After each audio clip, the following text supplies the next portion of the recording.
What's up? It's your boy Kevin Yee going live on your Sunday morning. And it's kind of cool. It looks like my internet is kind of shitting in bed right now. It's all good. But the reason why I wanted to reason why I have headphones recently is because I don't know, there's something really soothing about hearing yourself talk in kind of like podcast format.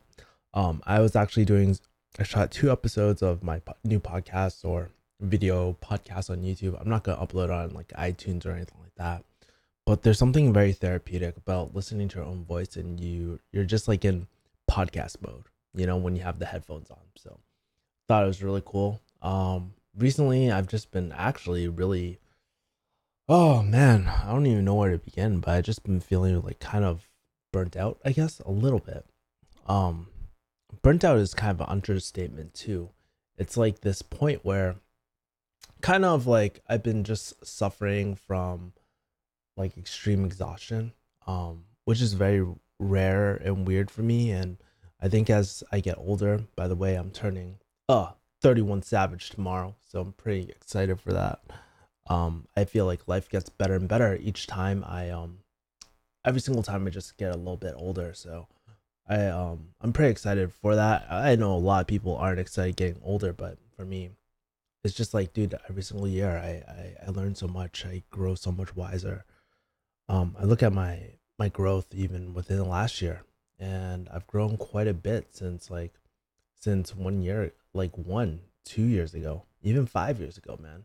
So yeah, man, it's really crazy. I feel like there's a bit of me which is getting a little more mature, like still like ratchet shit and stuff. There are some like kid tendencies I have, but in general I've just been getting a lot more mature and uh feeling a lot more experience, and I feel like I can give a lot better advice. And still at the same time, like, I battle my ego too, and I always check it. That's why I do like to do hard things, because I always try to approach things as like I'm a total new beginner. I don't know everything, but I learned from so many different people. So yeah, those were just kind of my random thoughts. I was also kind of uh yeah, like yesterday we were also celebrating my birthday. The girl I was dating, she planned everything, which was really cool because I didn't really see, um like, I didn't know who was coming to my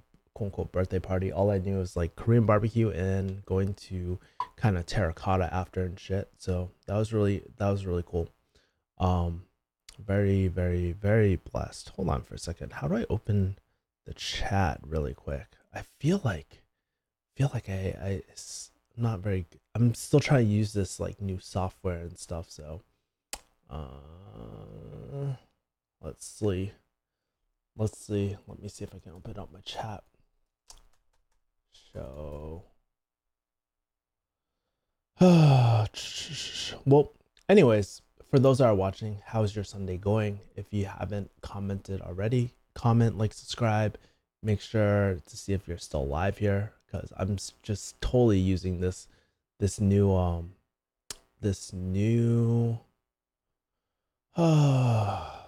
this new damn, I don't even this is so annoying. I don't know how to do this. This is scenes, overlays, comments and reactions. Perfect. Here we go. Got Silver, we got Shirley Mar. What's going on? New, it looks like new people. Yeah, sure. Shoot any question that you want. That'd be really cool. So we got Silver, we got Shirley, we got a lot of different people just tuning in and all that. Thank you for, like, appreciate it. There's 6 people in here. Yeah, awesome, guys. Yeah, and Silver says, "Happy birthday, Kevin Yee," or "Happy belated birthday." Actually, my birthday is tomorrow. We just celebrated my birthday yesterday, so yeah, man. Pretty excited. Like, I feel like too, like, people like look at aging as such a negative thing, man. I really do feel like it gets better and better each year, especially like maybe I'm in my prime years. I feel like I look better. I feel like I'm more active. I feel like I can kick my own ass if I were to go take a time machine and go back in time. But yeah, man, like, I remember like when I was 21 years old, There wasn't really, it was a lot. I don't know. When you're 21, maybe you're like me, you're like in school and you didn't really have that much money. Like you were probably still studying for exams. I know I was because I was actually what just graduating. What, you're 18 when you go into undergrad. So in 22, yeah, 22. I was in like maybe my junior or senior year of like college, undergrad, right? And so like when I did like when I was like, you don't have money, you don't have life events, you don't have any of that sort of stuff.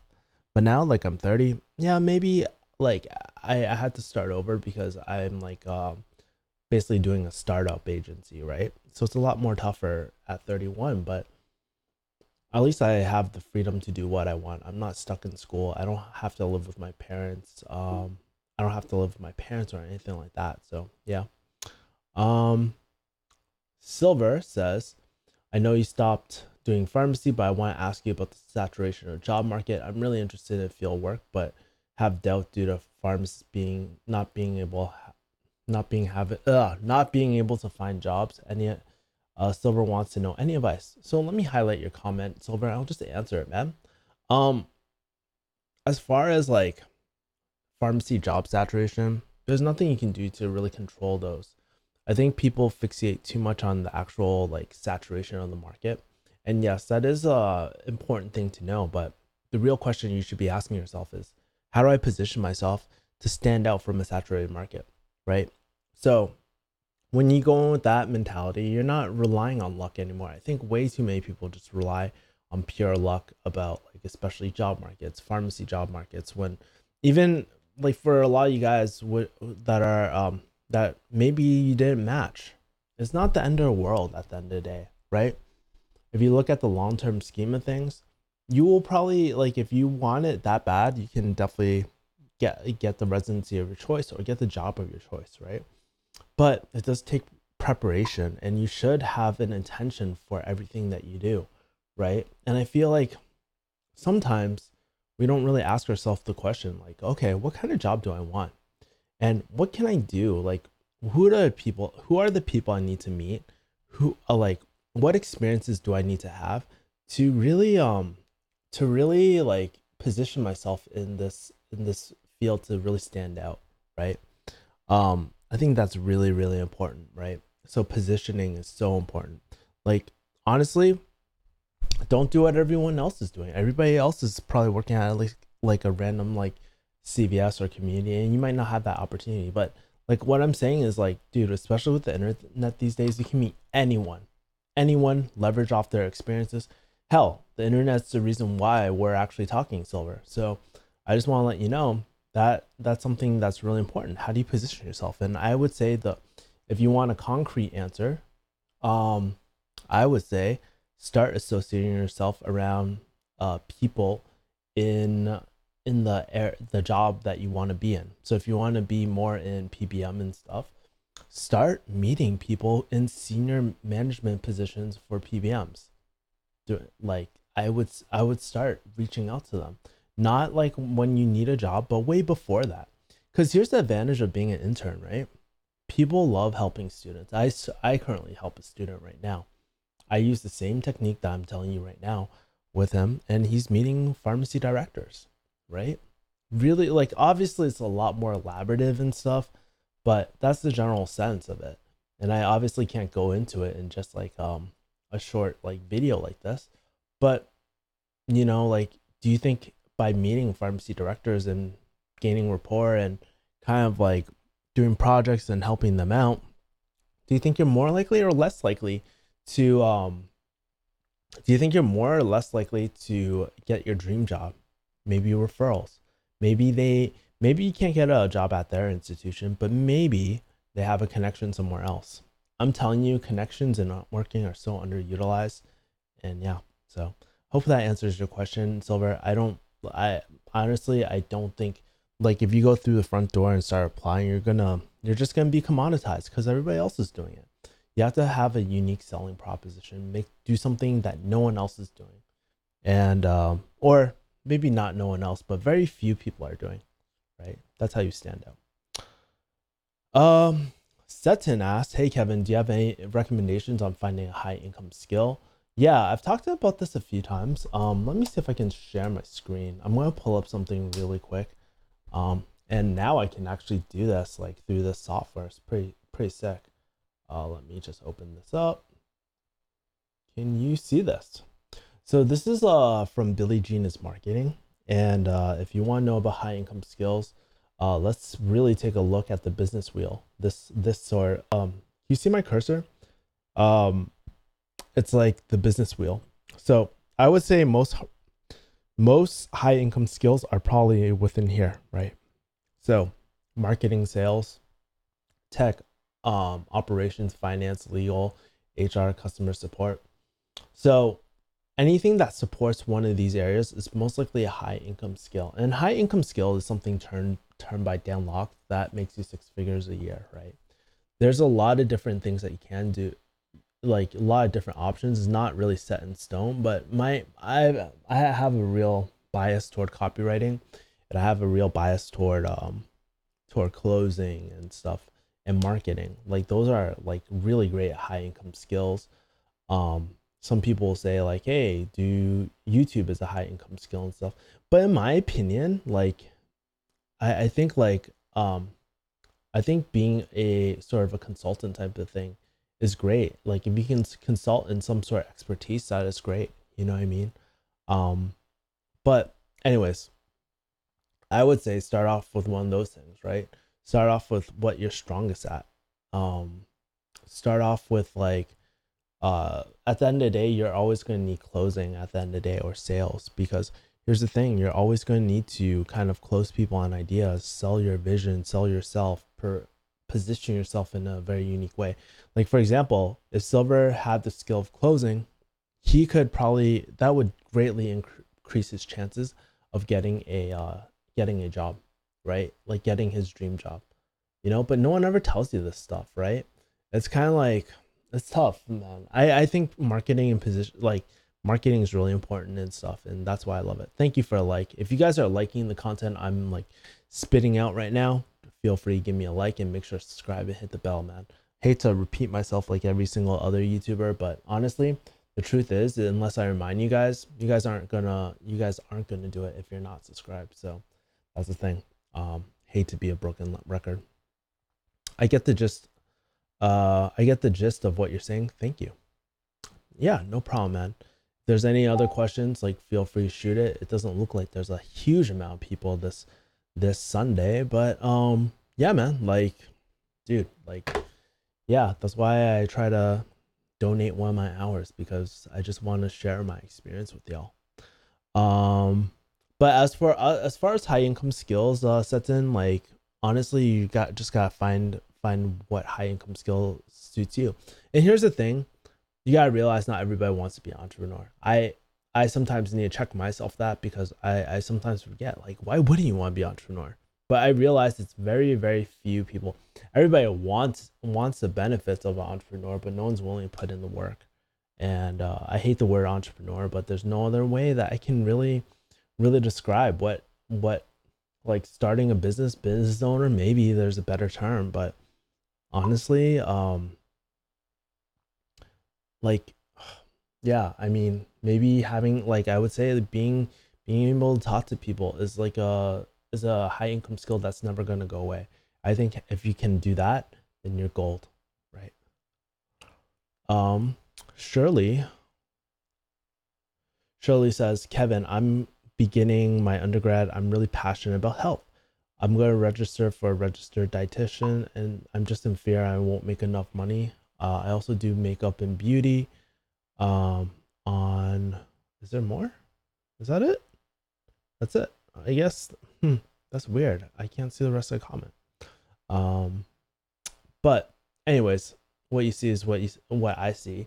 But I'll be honest, like you probably won't make a lot. I mean, I don't know how much money you really want to make, Shirley.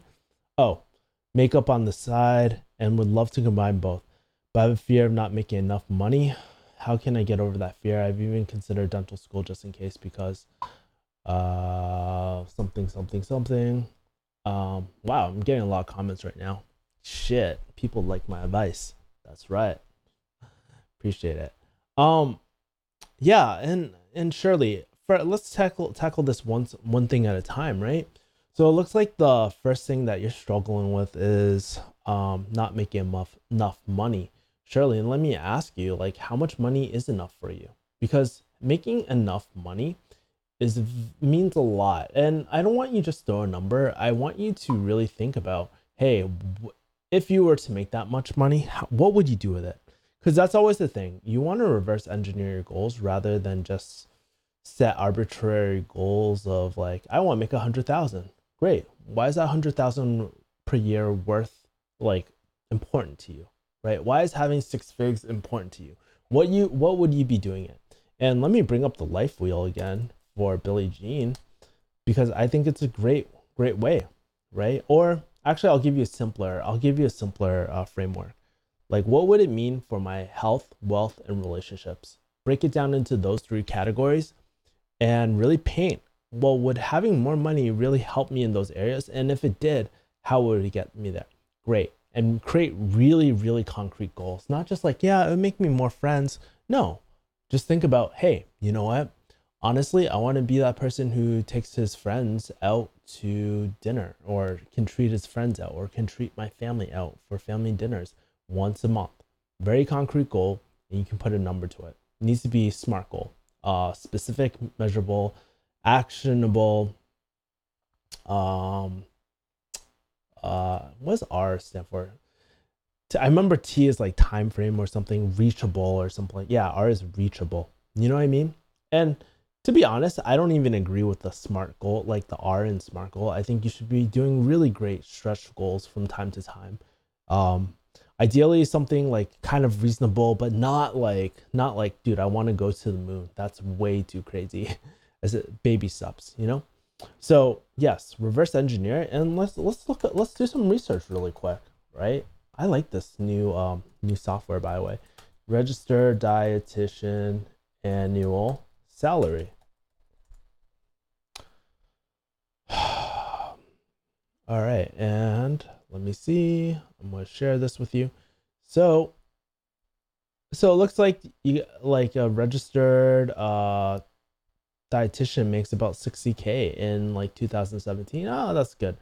That's pretty good, I guess. You know, like, dude. And so, how much more do you really want to make, Shirley? All right.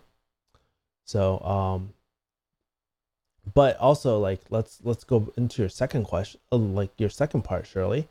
You would love to combine makeup and beauty, and I would say, dude, makeup and beauty, start building your personal brand. Start like creating cool videos and stuff. I mean, not everybody, like, it won't definitely won't hurt you to create videos, but it is very time intensive, right? But start being an authority into it, and you just never know what happens. Like, I'm going to tell you this, YouTube is going to fucking explode within the next year, like next 3 years. And if you don't do a YouTube channel or have any sort of presence, you're going to be left in the dust, you know? So, I think, like, honestly, but if you're not into social media, you don't want to do that stuff, hey, just get clients. One of my really good friends, I'm not going to show her page and stuff, but she does microblading and stuff, and she's a nurse, and she's really hot. She models too, and she also, like, she makes good money all around, and I think that's something really important. She loves it. She has so much fun doing it. And I would say just start getting clients, and start like, maybe if you don't know how to start your own thing, partner up with people. I think a lot of people within the makeup and makeup area, they do things alone too often, right?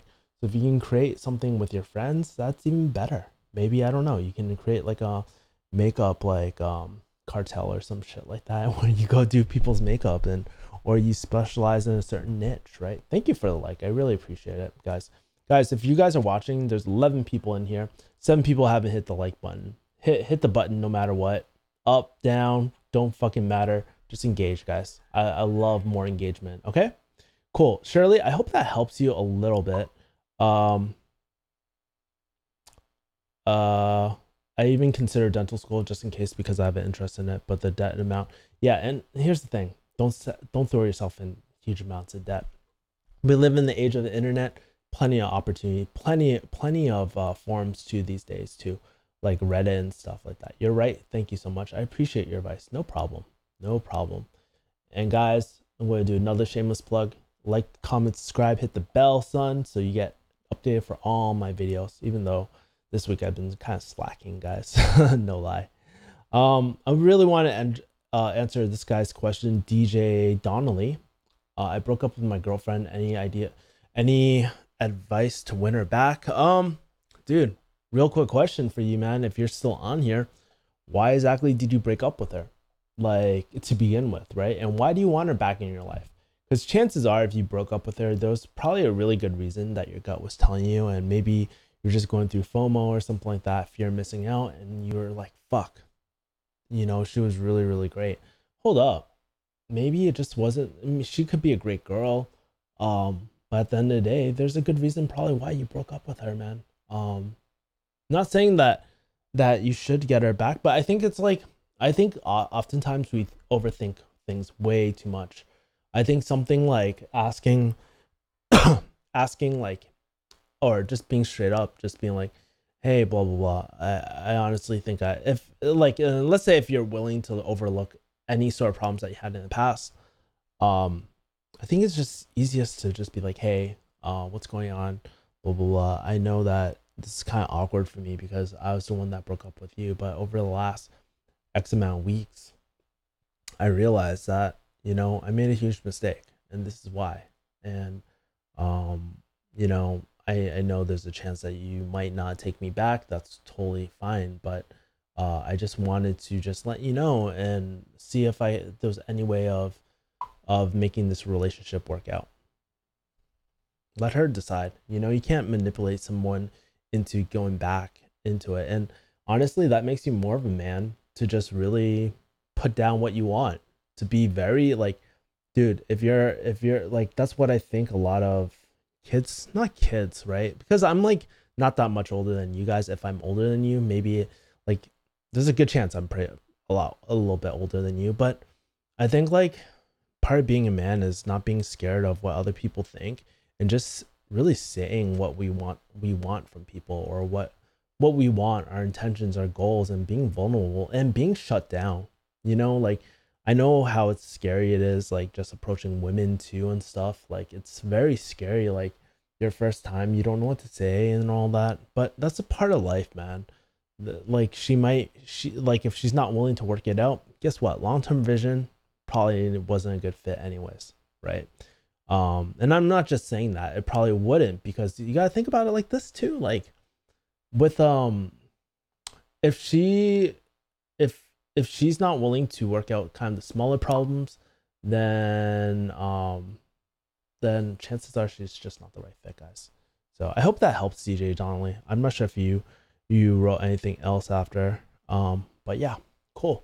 Dude, how many people are you guys liking this like format where I just do QAs and just kind of feature comments with the software I'm using? I love it, man. It's pretty fucking fun. Kevin Yeezy in the building, says Isaac Flores. Yo, that's awesome, man. What are your thoughts about, Tim Kirk says, what are your thoughts about buying Lyft and Uber IPO? You know what? I actually can't really answer. I don't really know. I don't really have an opinion because I don't really invest into IPOs and stuff.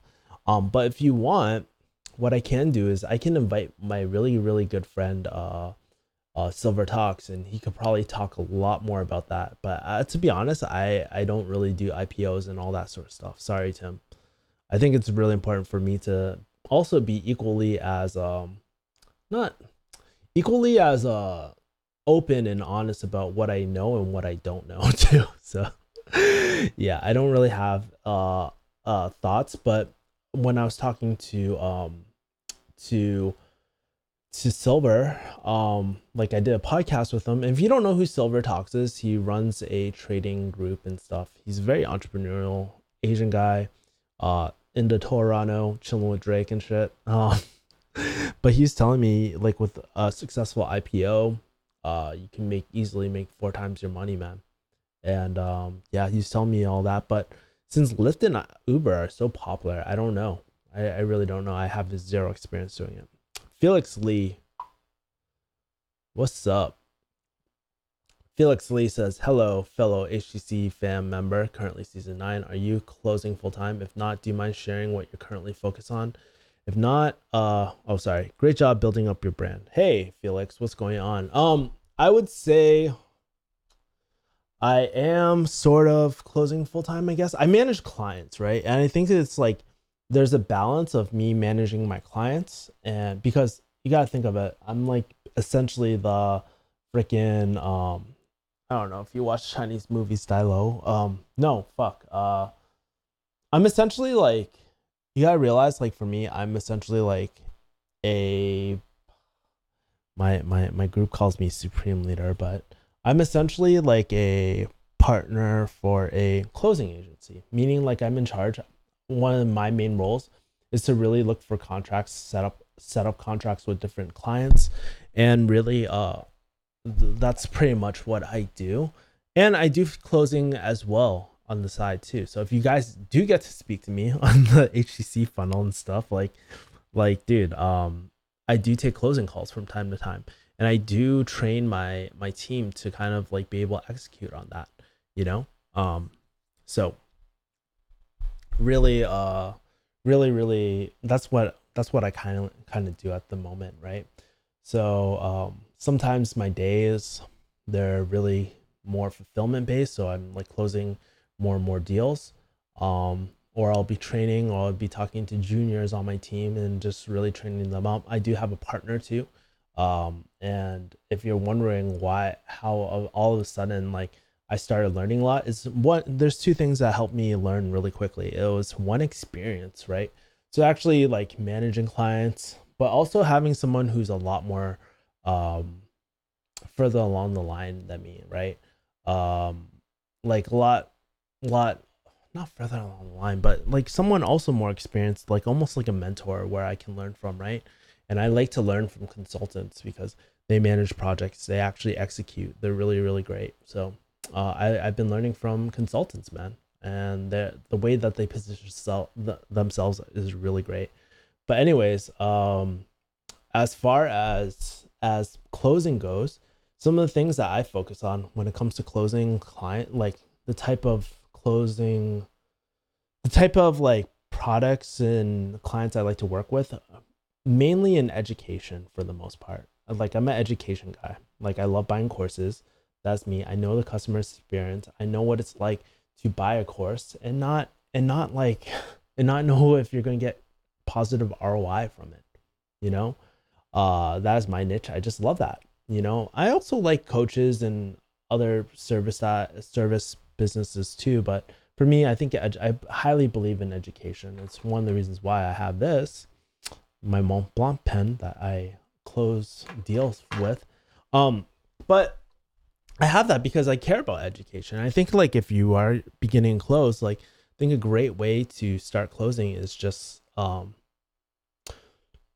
do something that you believe that the world needs, that really interests you, that you be looking up on your free time. Maybe it's real estate mentors, maybe it's Amazon FBA, maybe it's different things, right? And that's the thing I like, right? So I'm also, if you're curious, I'm also in the middle of kind of like doing more digital marketing type of stuff, not as really an agency, but for my own brand, creating different offers for my funnels and stuff, and for my refugee hustle fan base, even though I've been kind of MIA with it. But yeah, man, those are some of my focuses Q1, bro. Jack says, happy birthday, brother. Hey, what's up, Jack? Thank you for the love. Really appreciate it. 31 Savage in the house, man. So pretty good. 31 is treating me well, although like I'm starting off 31 or I'm still 30. This is my last day. I'm 30, but I'm starting off a little bit today, kind of like at a low energy, bro.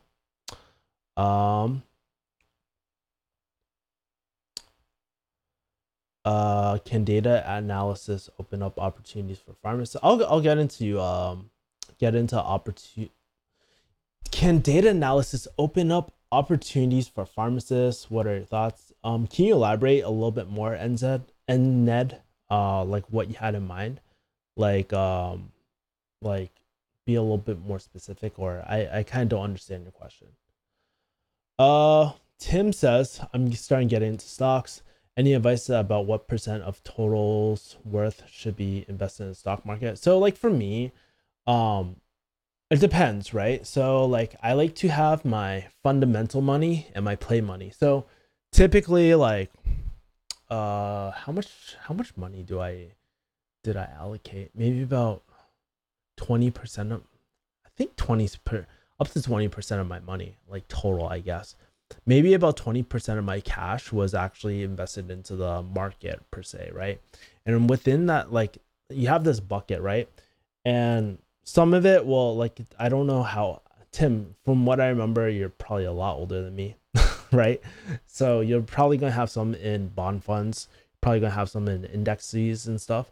And for a small percentage, I like to take stocks. Now, everybody's a little different, but it's going to essentially go into those three buckets, right? And I'm not talking about REITs and all that other stuff. It gets really, you can make it really, really complicated if you want.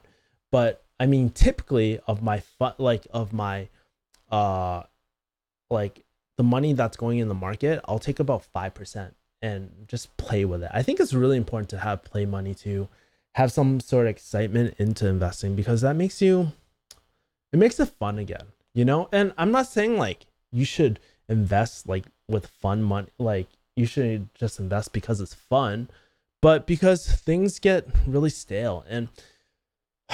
And also like when you do new things, right? Like you learn how to evaluate different stocks like PE ratios and all that sort of stuff. Um and and really test out different hypotheses helps you learn a lot more. So that's why I'm saying like, if you're individual doing individual stocks, start off slow, maybe take 5% of the money that you invest into so if you allocate 20% of your total part, right? Take 1% of that and just do it into stocks. It shouldn't be too much because stocks can be very, very risky. Yeah, and it should be just like it should just be fun. It should be you should just be learning, experimenting with it, right?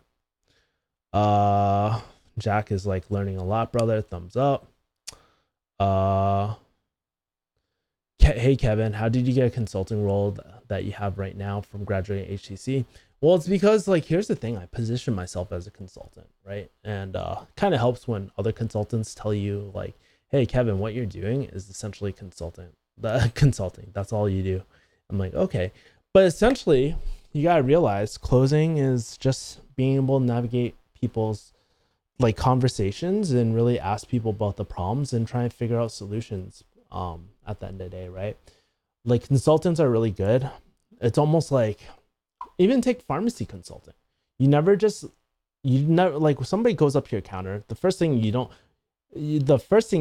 do is like, here, take these pills, and you haven't even said hello to them or fucking listened to them to their problems at all, right? Consultants are really, really great at listening and unconditionally helping their clients or patients or whatever you want to call it, right? They're interested in navigating a conversation to help people solve a particular problem. And sometimes it can help, sometimes it can't, right? And that's how I view every single conversation I have, right? It's tough, man. Sometimes like especially when you're in the hole and you need money, like it's pretty it can like your judgment gets compromised, right? But that's why I'm saying you should aim to be almost like a consultant, That's how I view it. Not everybody's going to agree with me on that, but I think I come from a strong helping frame, and consultants are always wanting to help people.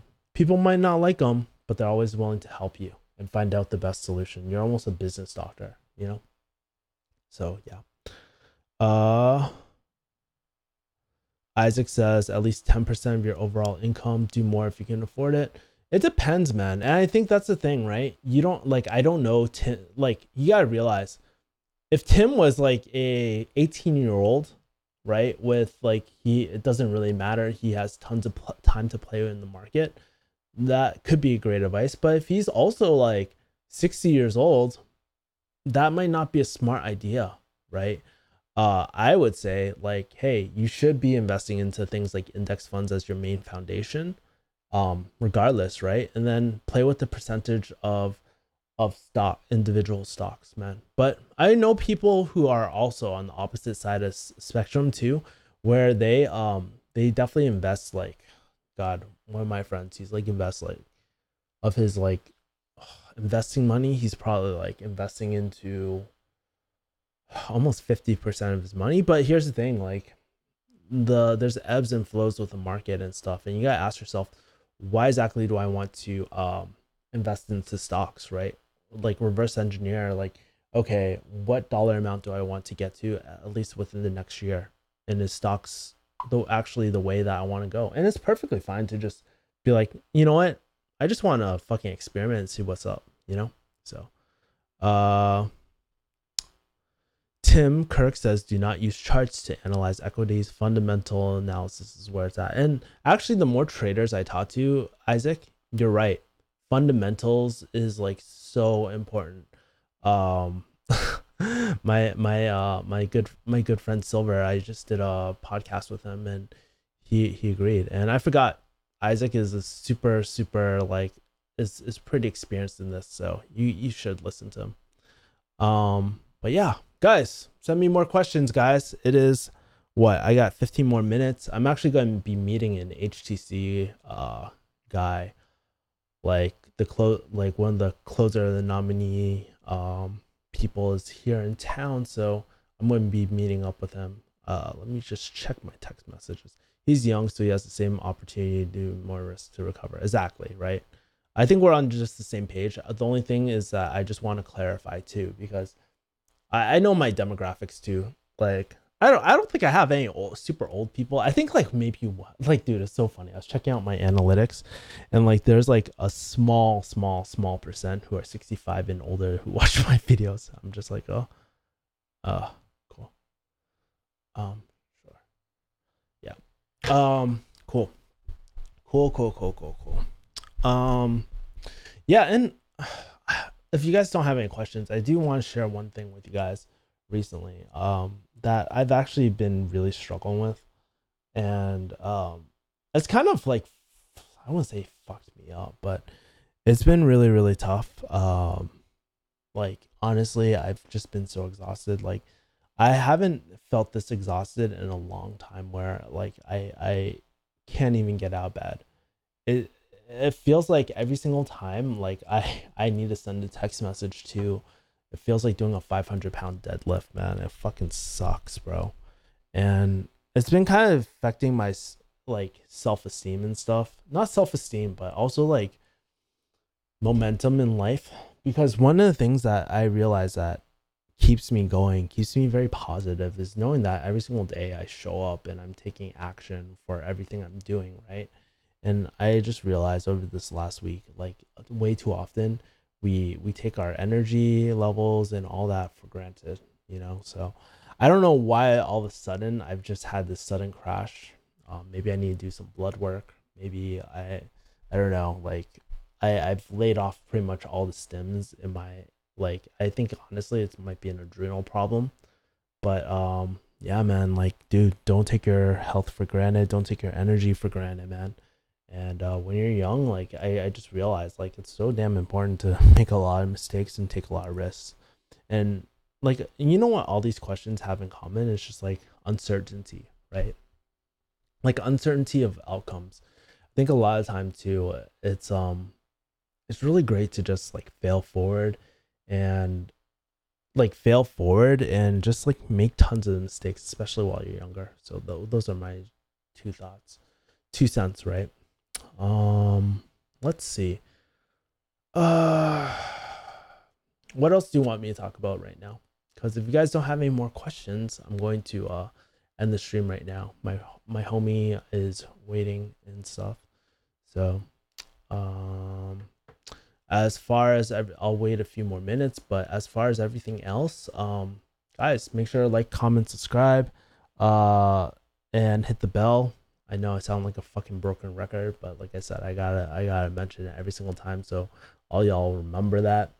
Um, I do have some exciting content coming out the next week or so. I have like podcasts coming out. I've been doing a lot of podcasts, If you follow my channel specifically for pharmacy, you're gonna love it because I've actually been interviewing a lot of pharmacy people. Pretty much, I've come to a realization that, like one of the things I'm really good at is just like talking about people. I have a natural curiosity for people, and I'm trying to invite more guests on to kind of help you guys through, maybe if you guys want to start off your new business, right? I'm here to help you. If you guys want to find a fulfilling career in pharmacy, I got you. I'm gonna find like different pharmacists who are actually happy, or who are actually good, like maybe not 100 steps ahead of you, but maybe just one or two, and maybe they've found some success, but they're struggling in other areas. That's why I'm here. I'm just going to share really, really cool content. And it's not always going to be in the form of podcasts, but there's going to be a lot of cool financial, a lot of cool, like investing type of stuff. It's going to be a lot of cool, like business sort of stuff on my channel. I know it sounds kind of like scattered and stuff, but here's the thing. This is me. This channel is all about me and my interests and how I can help people in certain areas. So the more questions that you guys leave in the comments, like on YouTube and stuff, the better. Or if you want to send a more personal type of thing, I would love it if you email me at Refugee Hustle, use the contact form, So yeah. That's value, brother. Thanks. Question. I read an article stating that MPs will replace pharmacists. Ooh. When we getting Sylvia? I actually saw Sylvia yesterday. Thanks for sharing your struggles. Gratitude and meditation would help you, man. Be thankful of what you achieved. Yeah, man.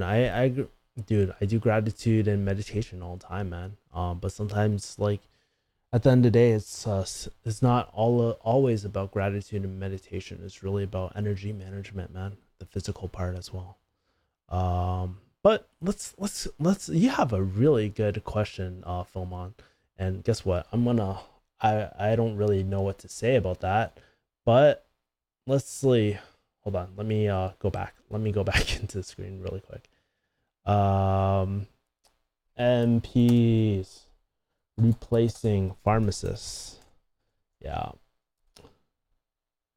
I don't even know. Like, I honestly, you know what? I'm looking at Google really quick, but I'm not really seeing anything like saying that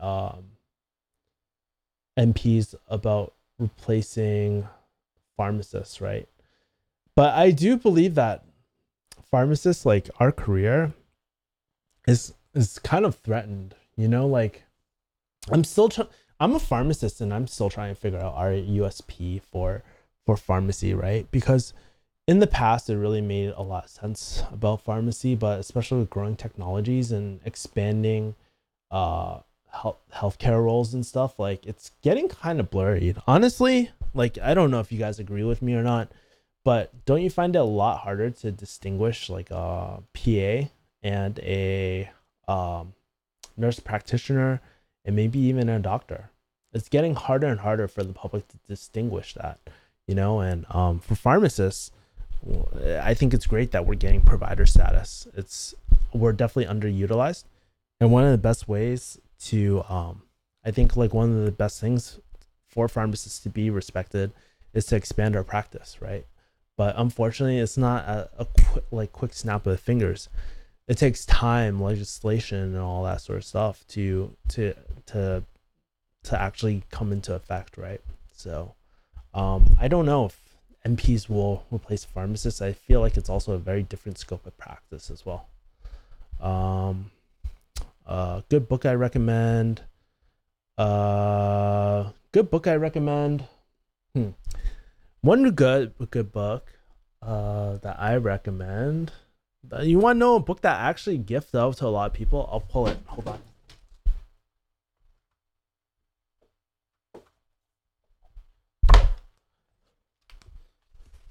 Yeah, so one great book I have is The Gift of Imperfections. Really great book. This is the book that I always recommend to anyone, like whether they're like in especially entrepreneurs, because we can be quite critical on ourselves, right? And have it being like that, or like, and this book helps us to just like accept who we are and stuff like that, and um kind of be okay with failing forward and not shaming ourselves for every little stupid decision that we make in life. Really great book. Everyone I gifted to, they love it. Whew. Okay. I think the board of pharmacy will object to that, probably. And you know what's really interesting? I was having a conversation with Brian, my really good pharmacist friend. If you don't follow him, look him up, Brian Fung Pharmacy. And we were actually talking, and we were saying, like, you know, one of the major things that is protecting pharmacists too is actually a lot of laws and like legislation and stuff like that as well. So probably I wouldn't doubt that the board of pharmacy would object to that. What is provider status? Well, it's yeah, I'm gonna, for pharmacists. I love this. Now I can just like Google shit and just like show you guys. So it's achieving provider status is about giving patients access to the valuable care that you provide. Becoming a provider in Social Security Act means pharmacists can participate in Part B of the Medicare program and bill Medicare for services that are allowed in their state scope of practice. What it basically means is like, hey, pharmacists can actually start like billing for their services and get paid for them, right? Sorry, let me change a comment really quick. I think that's one of the huge things about having provider status, right? And we can take a look at ASHP and stuff like that. They're all about advocacy and stuff. That's pretty much it. Not all states have provider status right now. There's probably a bunch more states that have provider status that I just don't know about. Honestly, I've been kind of MIA with the whole provider status type of thing. Like, I don't really keep up with other states. I know California has provider status. I think Texas, or like I don't even know. I don't know what states. Sorry. Zong, another good book is Success Principles for Teens: How to Get You Where You Are Where You Want to Be. Yeah, and Zong, X Long, like tell me like what kind of books that you want to learn about. I probably should have asked you that before. Do you have a specific book that you want more guidance, or a certain area in life that you need more guidance? I have tons of books, man. In the future, it'd be cool to see a gym routine and advice for starters. Personal trainers cost $120 per month per session. Yeah, man. And I think like personal trainers have their place too. I mean, you want to make sure you're doing everything with right form, but honestly, like, especially with like, if you're not really into that, you just need a good routine, I would say check out a basic, like, you want to get started, check out a basic powerlifting routine. I'm very biased toward powerlifting because I think it's really great to have a powerlifting routine. So I like to do like a 5-3-1 routine, really, really basic. You can even find apps on your Google, what's that called? Google, like in the Google Play Store, or even the Apple Store. And just start off with that routine. And for diet, just start off with like, I don't know, you can do like almost like a keto diet type thing. I love keto diets, but it might not work for everyone. You can even do like a like, I don't know, maybe like a 33 split type of thing, like macronutrients like protein, fat, and carbs, and play with your macro, like your calories and stuff, and see if you're at a deficit. I don't know, there's a lot of cool things, but yeah, man, maybe I can do more videos on that. I wouldn't say I'm like the best in shape or have the cleanest diet, but if you guys want more of that, I can always talk more about that. It really, like, everything really depends on you guys, man. Whatever you guys want, like, let me know. But yeah, I just try to let you guys know some of my interests in life and whatnot. Dude, we got 12 people in here, 11 likes. Shit, we got a lot of people. Um, let's see. Shirley Marr. Got it noted down. How's HTC going right now? Is it still hot there? Hot? And is there a list? Is there good jobs out there? I would say with the HTC, right? People like, oh man, I don't even know. I haven't really been super active with the community, to be honest with you. But I guess like as far as my closing agency, it's going pretty well. There's always ups and downs, man. Because this is the usual typical cycle for having something like an agency, right? So you onboard, you like find a client, they're interested, they want to move forward. You drill their marketing. 90% of the time, their marketing is not up to par, because here's the thing: marketing is contingent on or closing is contingent on marketing, right? So like you end up not having that client, or if you do, you're just like trying to take the calls to see if it's even worth it. And then you have to, like, after the first month, you realize, hey, maybe this isn't a great place to spend most of my time. And you go in these cycles, right? And sometimes I don't even do it. I just refer them to one of my really good marketing friends. So that's usually the life of closing. I think like at the end of the day, there's plenty of fish to eat. Like it's a blue ocean, man. So there's plenty of opportunity in this world. We just really need to it's just like finding people at the right time, if that makes sense, right? Because businesses aren't going anywhere, right? Shadow Ravello says, "What's up, dope Goku shades?" I love these Goku shades, bro. Like that's why I keep stuff in the background, man. Like the Goku shades, bro.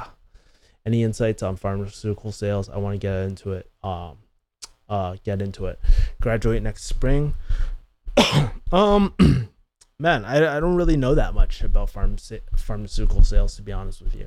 I'm pretty sure I could do it. People have recommended me going into it, but honestly, it's not something I really enjoy. Like I said, I'm really all about education and stuff, and at the root cause of it, do I really like big pharma? I don't really know. Like I don't have anything against big pharma, but like I don't know, man. Not my thing. But I don't have any specific advice for you, but I would say, hey, reach out to people who are actually in it and ask them, man. And if you have a certain guest, maybe I can get a certain guest to come on my channel and talk about pharmaceutical sales, man. So that's my plan. Um, I heard retail pharmacies salaries are declining. Is that true in California area? You know what, Paul? That's a great question. I've heard rumors about it. But let me Google it really quick for y'all. California salaries, pharmacists. What should I type in? California pharmacy salaries. Annual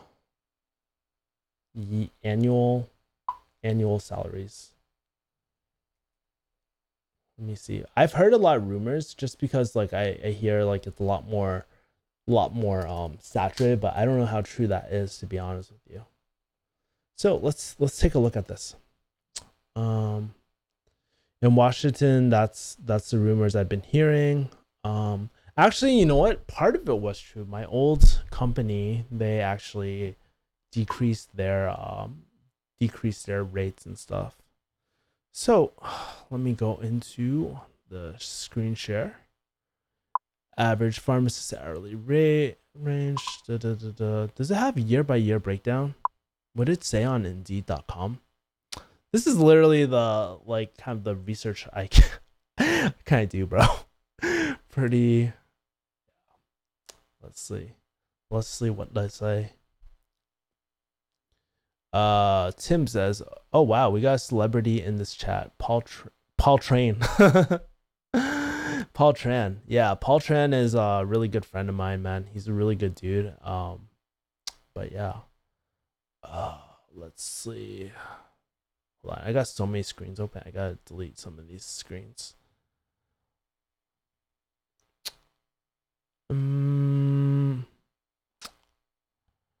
Does that have a year by year breakdown? I don't even know. Oh well. Yeah, but from from what I, this is all anecdotal too, but from what I see, like a lot of time, yeah, like it is decreasing as well. And I think it's I don't know exactly why. Maybe because one, saturation, but two, it might be uh saturation, and what else? Oh, fuck, it was on the top of my head. But reimbursement, man. Reimbursement from PBMs and stuff aren't that great. Insurance companies. I think Google won't give us Google won't give us an idea since it's so new. Maybe. Keep it up, Kevin. Love your videos, man. Stay real all the time. Thank you. Appreciate it, guys. Anyways, guys, it's 7:04. I gotta meet up my friend right now. I'm gonna grab some dinner with him and talk to you guys later. If you guys like these Sunday streams, let me know. I'm gonna be streaming almost every single Sunday at around 6 p.m. Pacific Standard Time, and do more cool Q&As like this. I'm just going to keep it simple and just do tons of Q&As and whatnot. So it gives me a better idea of what kind of questions do you guys have. And yeah, let's end it. I've heard finally, Tim Kirk says, I've heard Walgreens $50 an hour, CVS 55, Rite Aid 60 for OC in LA. So that gives you some insight. I worked in Camarillo area. That's like, I would say like past the valley. I don't know what do they call it. It's not the central. Like, oh fuck, I can't even remember. But the Gold Coast or whatever. But anyways, like I was making about 65, I think. Yeah, 65 starting. So I guess in that case, it's kind of, yeah, maybe they're not paying as much. But anyways, I'm gonna head out. I'll talk to you guys later. Take care. Peace.